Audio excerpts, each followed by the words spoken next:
Bapak Ibu, di sini adalah lokasi Jabal Rumat. Silakan kalau yang mau naik, mau berfoto.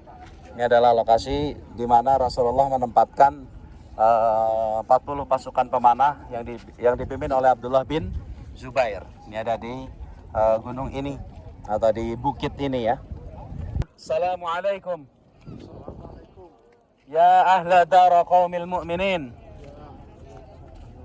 Assalamualaikum. Ya syuhada Uhud. Antum salafuna wa nahnu bil athari.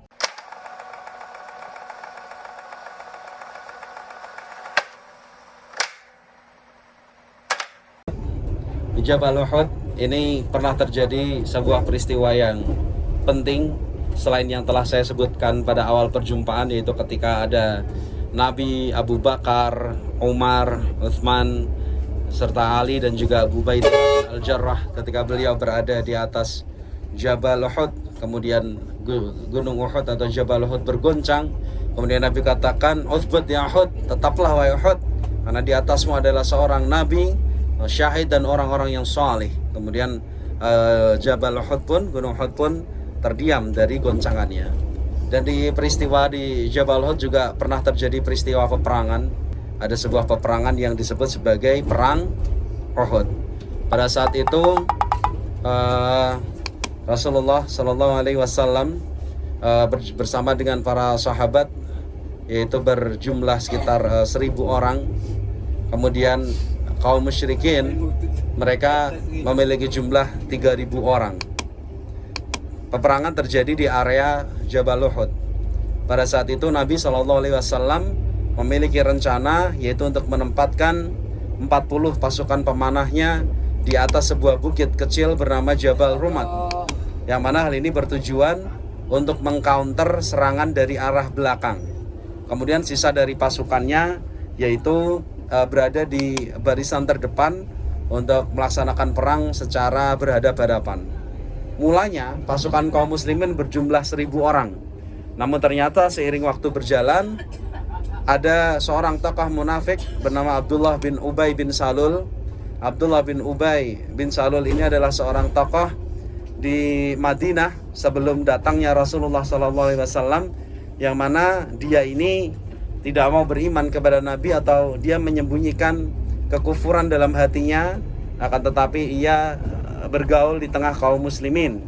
Dia secara lisan mengatakan muslim, akan tapi dalam hatinya sesungguhnya memiliki nilai-nilai atau sifat-sifat kemunafikan, sehingga ia mencoba untuk menghasut kepada para pasukan kaum muslimin yang mengikuti peperangan bersama Nabi, sampai hasilnya akan hasutannya tadi dari 1.000 orang. Dari 1.000 orang, 300 orang berbalik arah dan pergi meninggalkan Nabi Muhammad SAW dan para sahabat yang lain. Dari 1.000 kurang 300, Bapak Ibu. Berarti pasukan Nabi Muhammad tinggal berapa kaum muslimin pada saat itu? 700. Kemudian kaum musyrikin ada berapa? Ada 1.000. Ada 3.000. Jadi 3.000 musuh 700. 1 banding 3,5 kira-kira. Betapa kondisi pada saat itu sangat tidak menguntungkan. Akan tetapi ketika kita berbicara di medan perang, maka yang kita katakan bukan hanya sebatas jumlah dan juga tentang kalah menang.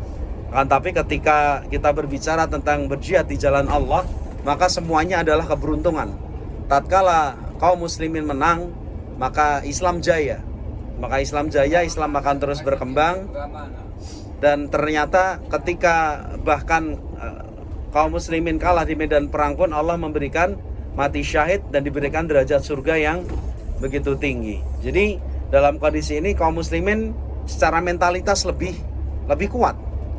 Karena kalau kaum musyrikin ketika mereka berperang, ketika meninggal ya mereka merasa binasa, ya kan?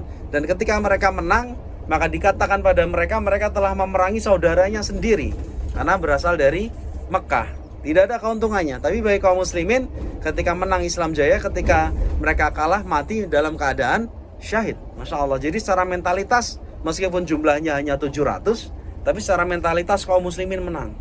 Sehingga pada saat itu peperangan dimulai. pada awalnya kaum muslimin memimpin peperangan ini, bisa mendominasi dan mengalahkan kaum musyrikin dengan keberanian yang dimiliki oleh kaum muslimin pada saat itu. Nah, pada saat itu kaum musyrikin ketika mereka mau perang dengan benar-benar habis-habisan, mereka akan membawa semua keluarga dan juga harta yang mereka miliki. Kemudian mereka bawa dan mereka tinggal di belakang.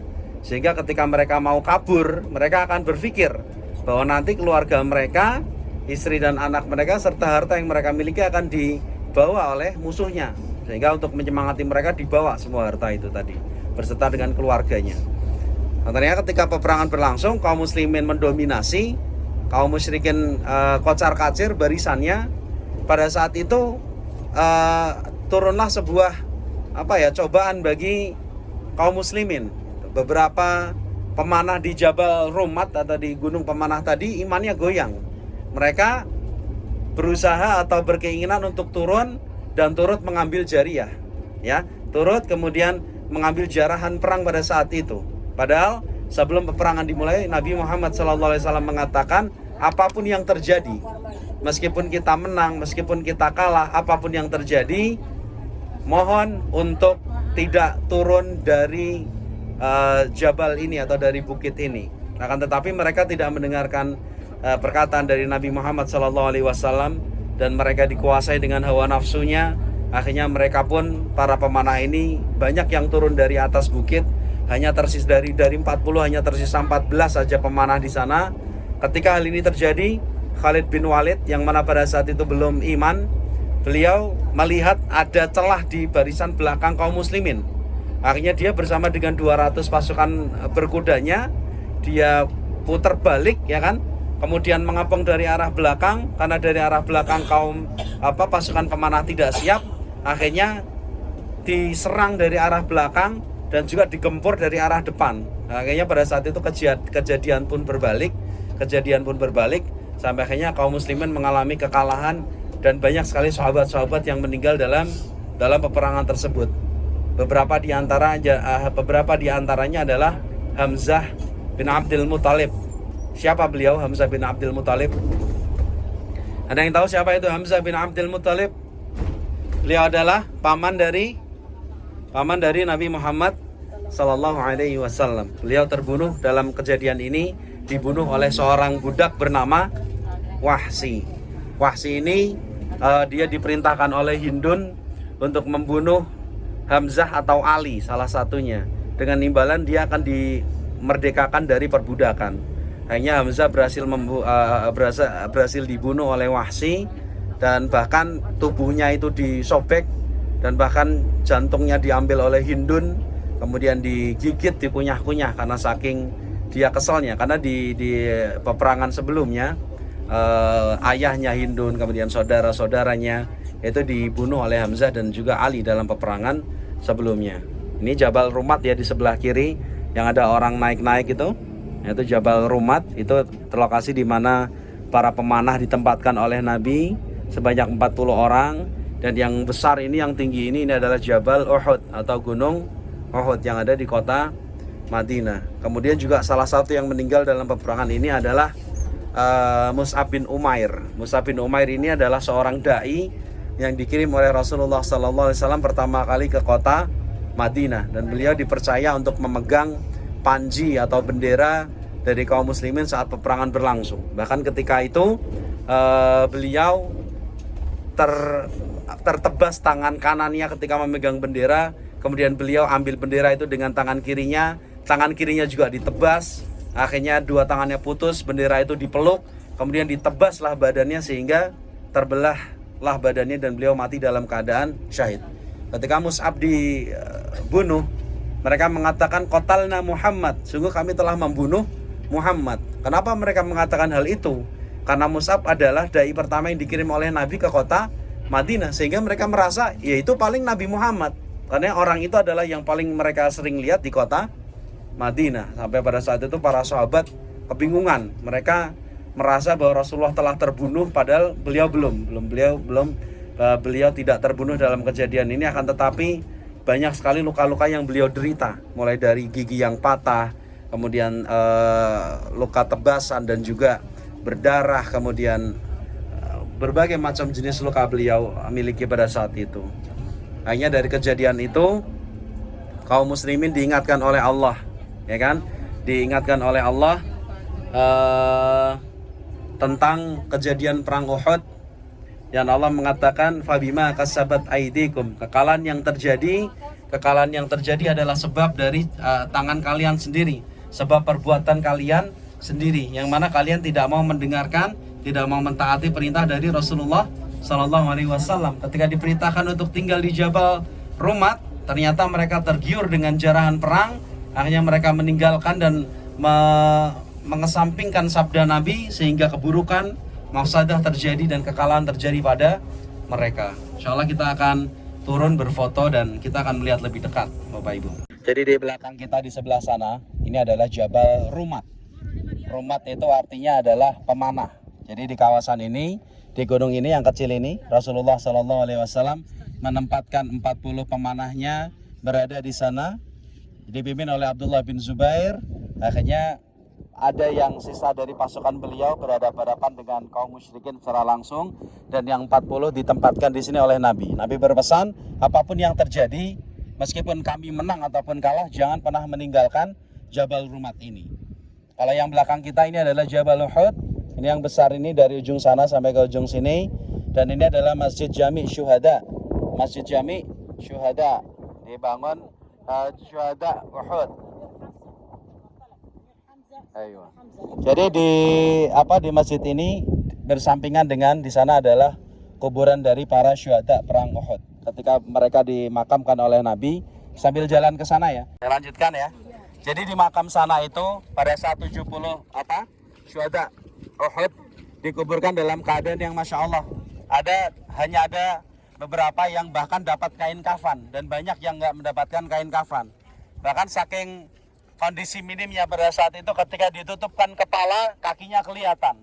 Ketika kakinya ditutupkan dengan kain kafan, kepalanya kelihatan. Saking minimnya keadaan pada saat itu. Mari kita ke sana menyampaikan salam kepada para syuhada perang Uhud ya. Di sana. Pada saat itu akhirnya kaum muslimin mengalami kekalahan dalam peperangan yang pertama kali dalam kejadian perang Uhud. Akhirnya banyak sekali ibarah, banyak sekali manfaat-manfaat ataupun faedah yang bisa kita ambil dari kejadian ini. Bahwasanya ketika Rasulullah telah mensabdakan sesuatu, maka itu adalah yang terbaik bagi kita. Karena Rasulullah telah mensabdakan, memerintahkan sesuatu, maka itu adalah yang terbaik yang harus kita laksanakan. Karena wa ma atakumur rasulu fakhudhu, apapun yang Rasulullah datangkan, maka ambillah, maka laksanakanlah. Karena termasuk sebab dari keberuntungan seseorang di dunia adalah ketika ia melaksanakan apa yang diperintahkan oleh Rasulullah Sallallahu Alaihi Wasallam. Kita sampaikan salam ya. Assalamualaikum. Ya ahla dara qaumil mu'minin. Assalamualaikum. Ya syuhada Uhud, antum salafuna wa nahnu bil athari.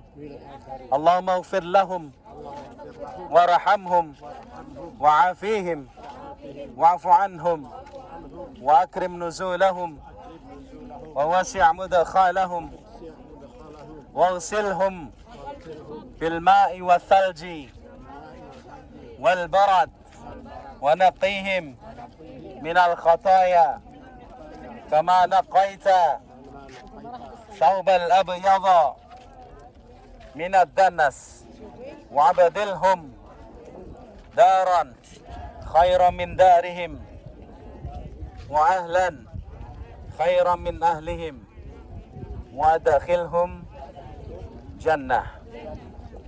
Bapak Ibu, di sini adalah lokasi Jabal Rumat. Silakan kalau yang mau naik, mau berfoto. Ini adalah lokasi di mana Rasulullah menempatkan 40 pasukan pemanah yang dipimpin oleh Abdullah bin Zubair. Ini ada di gunung ini atau di bukit ini ya. Silakan yang mau berfoto, berhati-hati dengan langkahnya, berhati-hati, pelan-pelan. Silakan kalau ada yang mau naik ke atas, silakan berfoto.